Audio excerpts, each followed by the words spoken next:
आदाब नाजरीन, JB TV news में आपका खैर मकदम है।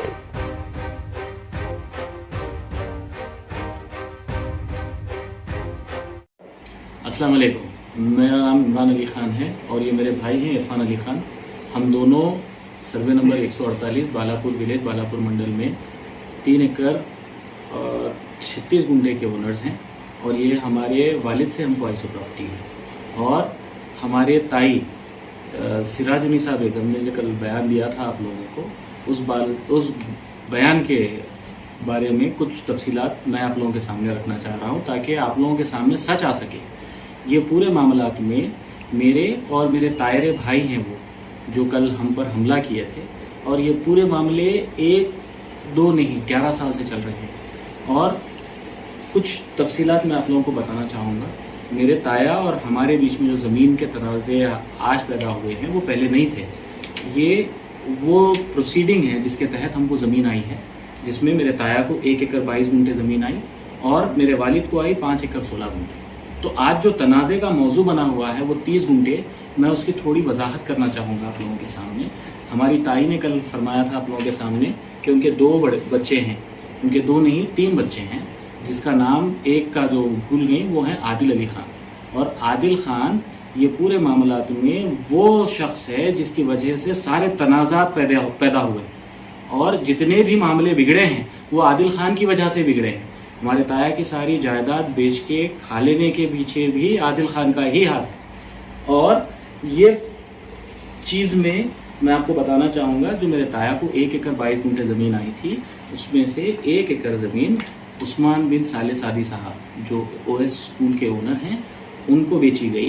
1 एकड़ 22 गुंठे में से 1 एकड़ ज़मीन, और 1 एकड़ ज़मीन ये 2008 में बेची गई साहब। डॉक्यूमेंट नंबर है 3267 ऑफ 2008 जो चंपापेट में रजिस्टर हुआ है। ये 1 एकड़ 22 गुंठे में से 1 एकड़ बेचने के बाद उनके पास सिर्फ बची थी 22 गुंठे ज़मीन, जिसके बाद उन्होंने एक डॉक्यूमेंट और एग्जीक्यूट किया जो आदिल ख़ान ने अपने नाम पे बनवा लिया। मैं बनवा लिया इसलिए बोल रहा हूँ, इसकी हकीकत ये है कि इनका कुछ बैंक के साथ साठगांठ हुई थी। इन्होंने एक डॉक्यूमेंट क्रिएट किया और 15 दिन के अंदर अंदर बैंक में मॉर्गेज करा के 20 लाख रुपए उठाए। और जब इसकी हकीकत मुझे मालूम हुई तो मैंने देखा कि ये पूरे मामलात में ये और जो पहले का डॉक्यूमेंट है जो उस्मान भाई को बेचे ये लोग, वो दोनों के बाउंड्रीज मेरी ज़मीन से मैच नहीं हो रहे हैं। और इसकी जब मैं कंप्लेन करने के लिए गया तो मुझे मशवरा दिया गया कि ये ज़मीन आपकी है नहीं, तो आप कंप्लेन क्यों कर रहे हैं, जो ये पूरे मामलात में डूबेगा वो आके कंप्लेन कर लेगा। तो ये वजाहत मेरे को 2010 में हुई थी, वो चीज़ को मैं वहीं पे ख़त्म कर दी। उसके बाद 2010 में ही चूँकि हमारे ज़मीनात थोड़े कम थे, हमने एक AD सर्वे करवाया। वो AD सर्वे में हमको जो ज़मीन कम थी वो ज़मीन निकली। वो निकलने के बाद उस ज़मीन में से मेरे ताया ने फिर 15 गुंठे 1 और 12 गुंठे 1 2 डॉक्यूमेंट चंपापेट में ही एग्जीक्यूट किए 2012 में। और ये जो एग्जीक्यूशंस हुए हैं दोनों के ही डॉक्यूमेंट ओनर्स आज ज़मीन पर भी काबिज हैं। तो 1 एकड़ 22 गुंठे की जो बात चल रही थी, 1 एकड़ उस्मान भाई अपने ज़मीन के कब्जे में है, 15 गुंठे 1 और 12 गुंठे 1 ये 2 मिला लें आप तो 27 गुंठे ज़मीन होती है। 27 गुंठे पे भी कब्जे में है। 1 एकड़ 22 गुंठे की जगह 1 एकड़ 27 गुंठे पे कब्जे में है, जो एक्सेस 5 गुंठे ऑलरेडी कब्जे में है मेरी ज़मीन के।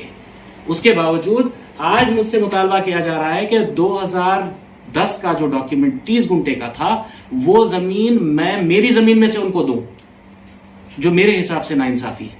और इस पूरे मामलात में 2012 में ही मुझ पर एक आर्म्स एक्ट के तहत कोर्ट रेफर केस किया गया, ये बताते हुए कि मैं अपनी ज़मीन पर इनको ना आने देने के लिए, या मेरी ज़मीन पर ये आने की कोशिश कर रहे थे, तो मैं इनके घर पर तलवार लेके जाके हमला करने की कोशिश करा। जिसमें सारी इन्वेस्टिगेशन करने के बाद पुलिस पहाड़ी शरीफ जो उस वक्त साइबराबाद के अंडर में आती थी, उन्होंने फाइनल रिपोर्ट डाली कि ये सारी चीज़ें गलत हैं, इसमें किसी किस्म की कोई हकीकत नहीं है, और फाइनल रिपोर्ट डालते हुए इसको क्लोज किया।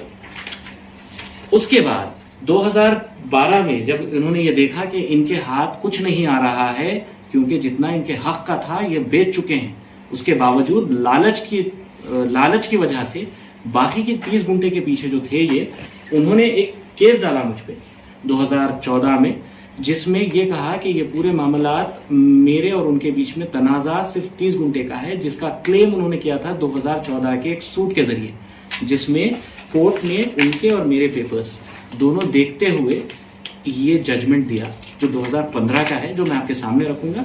ज़्यादा लंबी बातचीत ना करते हुए मैं सिर्फ ये एक टेबल बताना चाहूँगा, अगर आप जूम कर सकते हैं तो देखें। ये जो टेबल है, ये टेबल बता रहा है ये प्रोसीडिंग नंबर, ये किसको बेचा और कौन से डॉक्यूमेंट के जरिए बेचा, कितनी बेचा।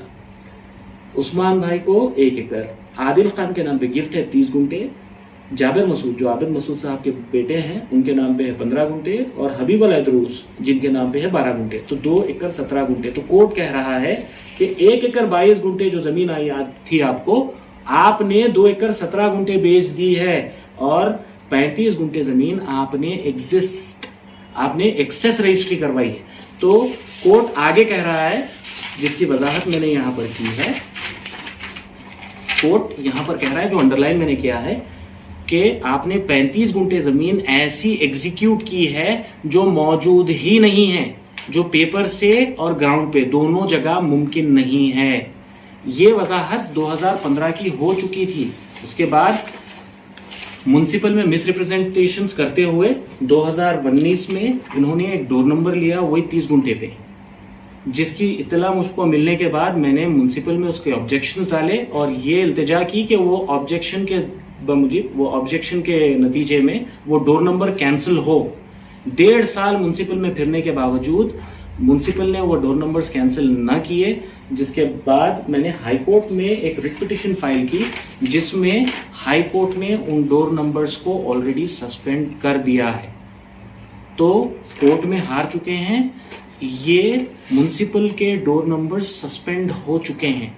अब एक दुहाई ये दी जा रही है कि अग्रसेन बैंक में ये प्रॉपर्टी मॉर्गेज है। तो मैं 2015 का ही वो जजमेंट आपके सामने रखना चाहूँगा, जिसमें कोर्ट ने वजाहत की है कि आपने एक ऐसी प्रॉपर्टी बैंक में रखवाई है जो पेपर पे और ग्राउंड पे दोनों जगह मुमकिन ही नहीं है मौजूद होना, और इसमें खुसूसन अग्रसेन बैंक के नाम की भी वजाहत हुई है कि आपने जो वो प्रॉपर्टी वहां पर रखवाई है वो आपके पोजेशन की और टाइटल की जमानत नहीं हो सकती। अब इन पूरे मामलात में मैं पुलिस की तरफ आना चाहूँगा।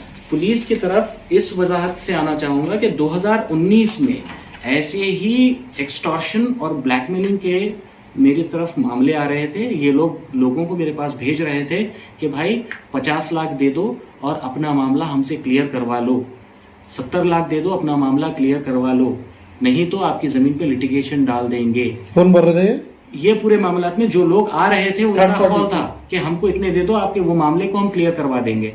तो उन सारे लोग जो बीच में आ रहे थे उनके नाम से मैंने 11 लोगों पर FIR करवाई, जिसके सेक्शंस 420 और 384 है, जो चीटिंग और एक्सटॉर्शन के दफे हैं। कब करे सो ये? 2019 में करवाया था मैं, और ये पूरे मामलात पुलिस की नज़र में 2019 से हैं। ये 2019 की जो कंप्लेन मैंने की थी उस पर आज कार्रवाई शुरू हुई है। अभी उनके आधार कार्ड और सारी चीज़ें लेके पुलिस इस पर अमल पैरा हो रही है। उसके बाद फिर 2020 में और एक बार ऐसे ही मेरी ज़मीन पे आके तनाज़ा करने की कोशिश की, जिस पे और एक FIR करवाया मैंने 2020 में।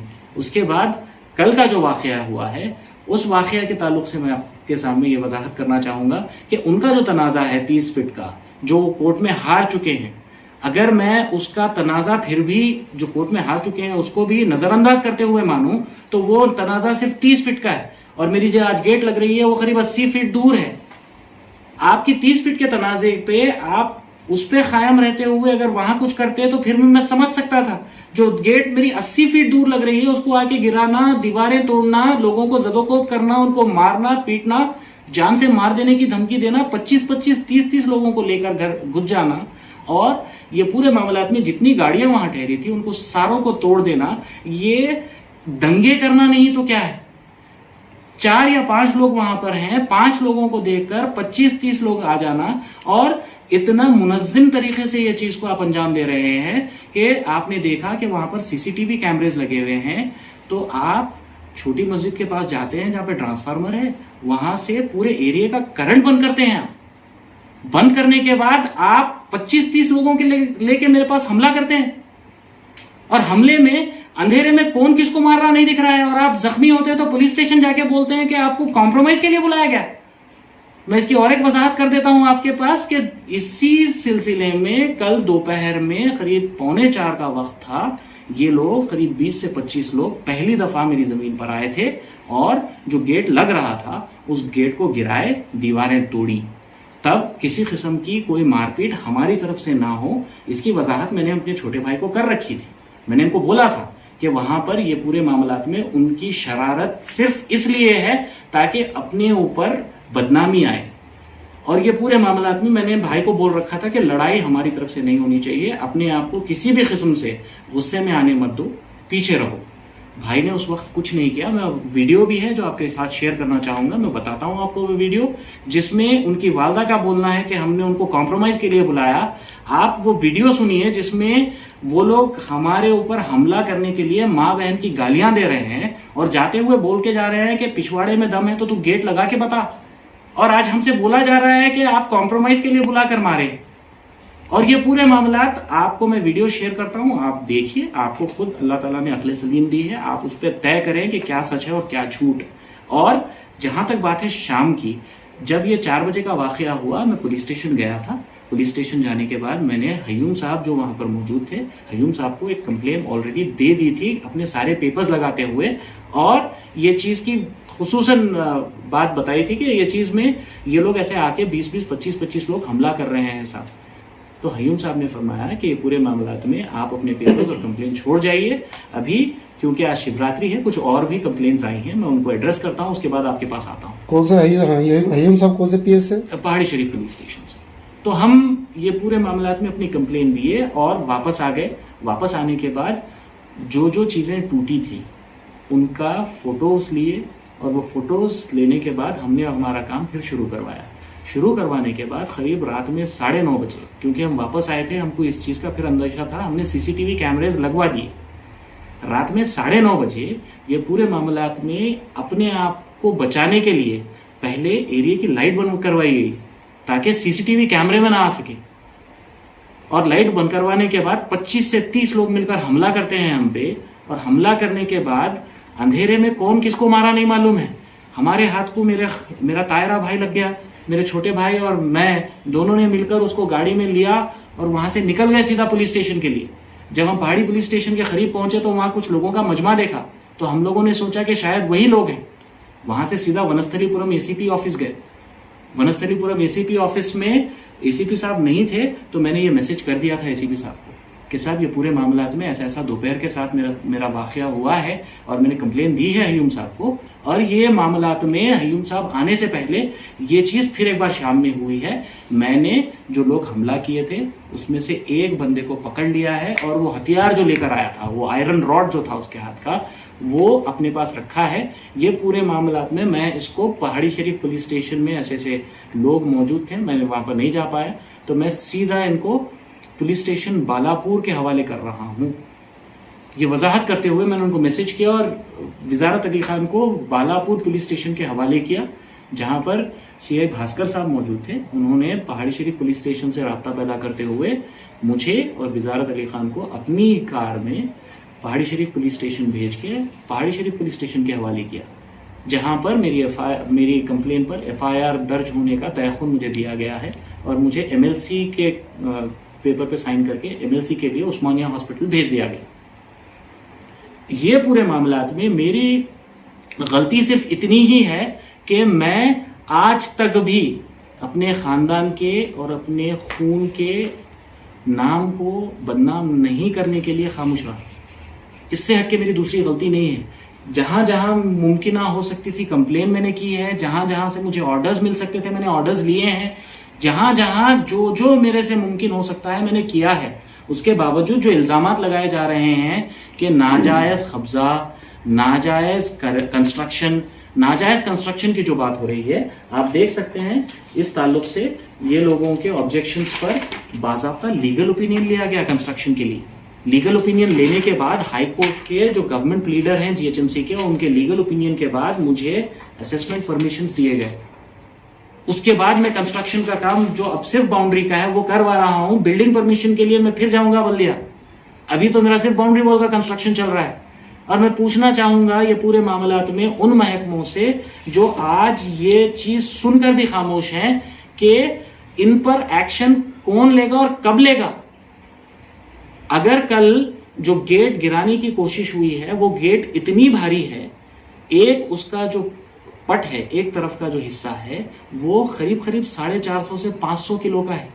और कल जो मेरे मजदूर काम कर रहे थे 5 से 6, उसमें से अगर एक भी उसकी जद में आ जाता गिरते हुए तो यकीन जानिए वहां कोई ऐसा अनहोनी वाकया हो जाता जिसकी तवक्को ना आप करते हैं ना मैं करता हूं।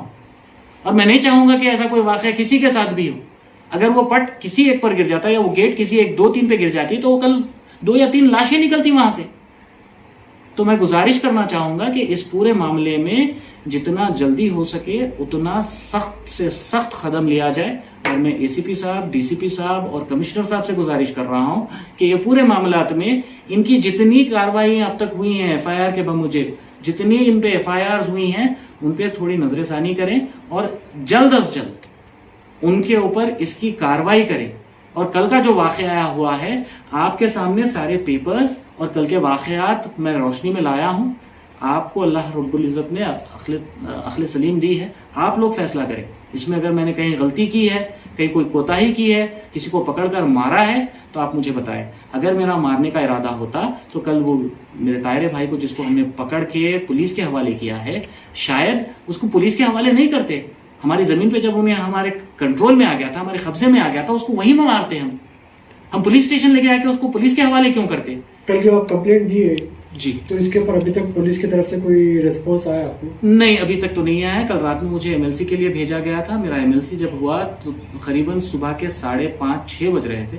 मैं सुबह 5:30-6 बजे घर वापस आया और क्योंकि काफ़ी दर्द है मुझे, मेरे हाथ में और मेरे पैर में और मेरी पीठ में काफ़ी दर्द है, तो मैं सुबह जो सो गया था, शायद वो लोगों ने एमएलसी के बाद जो गोलियाँ दी हैं उन गोलियों में कुछ नींद का भी असर है, तो मैं बहुत देर सोता रहा। और सोने के बाद मुझे, मैं तो कॉल नहीं कर पाया, लेकिन मुझे भी कोई कॉल आया नहीं है अभी पुलिस की तरफ। कुछ गाड़ियों का नुकसान भी हुआ मालूम हो आपको?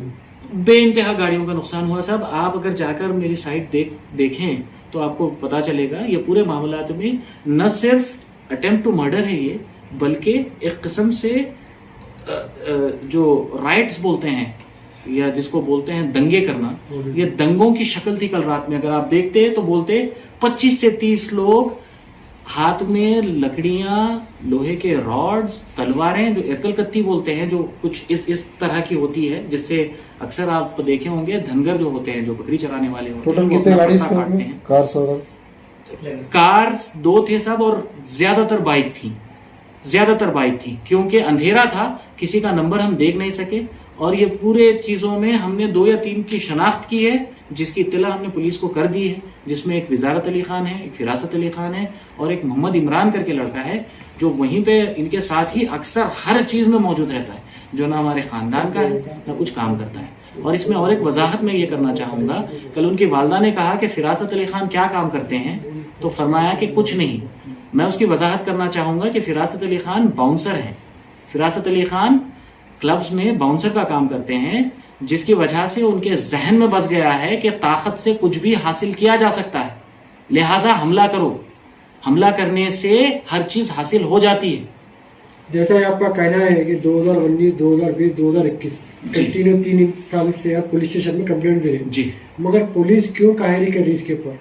मैं इस ताल्लुक से बोलना चाहूँगा, 2020 मैं इसको पैंडमिक के लिए छोड़ देता हूँ कि 2020 में कुछ नहीं हुआ, 2021 में अब शुरू हुआ है, लेकिन इसमें मेरी गुजारिश है कि अब तक जितनी कार्रवाई में भी आप फर्स्ट कंप्लेंट करे थे, जब भी कुछ जी हाँ, अब तक जितनी कार्रवाई हुई वो बहुत सुस्त हुई है, वो बहुत स्लो हुई है ना। मंडल ऑफिस से कुछ इस पे सर्वे इसमें 2019 में जो मैंने कंप्लेन की थी, जो ये है, इसमें मैंने हाईकोर्ट में एक रिट पिटीशन भी डाली है, जिसमें मैंने पुलिस प्रोटेक्शन के लिए पूछा था और वजाहत की थी कोर्ट के सामने कि ये पूरे मामलात में पुलिस 2 सेक्शंस जो नॉन अवेलेबल हैं, उनके बावजूद पुलिस कोई एक्शन नहीं ले रही है। तो पुलिस ने इसमें काउंटर दिया है कि ये क्योंकि ज़मीन से जुड़ा हुआ मामला है, हमने रेवेन्यू ऑफिशियल्स को एक लेटर दिया है, उनका जवाब आने के बाद उस पर कार्रवाई की जाएगी। और जहां तक बात है आपके पुलिस प्रोटेक्शन की, हमको कोई एतराज़ नहीं है पुलिस प्रोटेक्शन देने, लेकिन हाईकोर्ट में वो मामला लिस्ट नहीं हुआ है। एक बार लिस्ट हो जाए तो शायद मुझे पुलिस प्रोटेक्शन भी मिल जाए इंशाल्लाह। अगर 2019 में पुलिस अगर कुछ ज्यादा सुस्ती न करते हुए काम करती तो कल ये वाकया पेश नहीं होता था। बिल्कुल साहब, मैं उस पर भी ये बोलना चाहूंगा कि पुलिस अगर ये पूरे मामला में पहली एफआईआर पर ही इन पर एक्शन ले लेती तो इनके हौसले इतने ना बढ़ते। इनके हौसले इतने ज्यादा हो गए हैं आज कि दिन के उजाले में, रात के अंधेरे में इनको वक्त की कोई परवाह ही नहीं है। जब चाहे दिल में आए तब आकर हमला कर रहे हैं, और अपने आप से नहीं तो खुदा से डरिए। ये पूरे मामला में आपको भी मरना है, मुझे भी मरना है, लेकिन जो हरकत आप कर रहे हैं सोच के देखिए, अपना मुहासिबा कीजिए, क्या वो दीन से और दुनिया से दोनों से सही है। आप लोगों से गुजारिश है कि ये पूरे मामला में हमारी ये बात आप सभी तक पहुंचाएं, और खुसूसन महकमों से, पुलिस डिपार्टमेंट से, खुसूसन पहाड़ी शरीफ पुलिस स्टेशन के एसआई और सीआई साहब से गुजारिश है कि इस पूरे मामले की जल्द अज जल्द तहकीकात करें, और जो कोई भी खाती मालूम होता है इसमें, चाहे वो मैं क्यों ना हो, एक बार ये पूरे मामलात की तहकीकात करें, और जो कोई भी खाती इसमें मिलता है उस पर सख्त से सख्त कार्रवाई करें।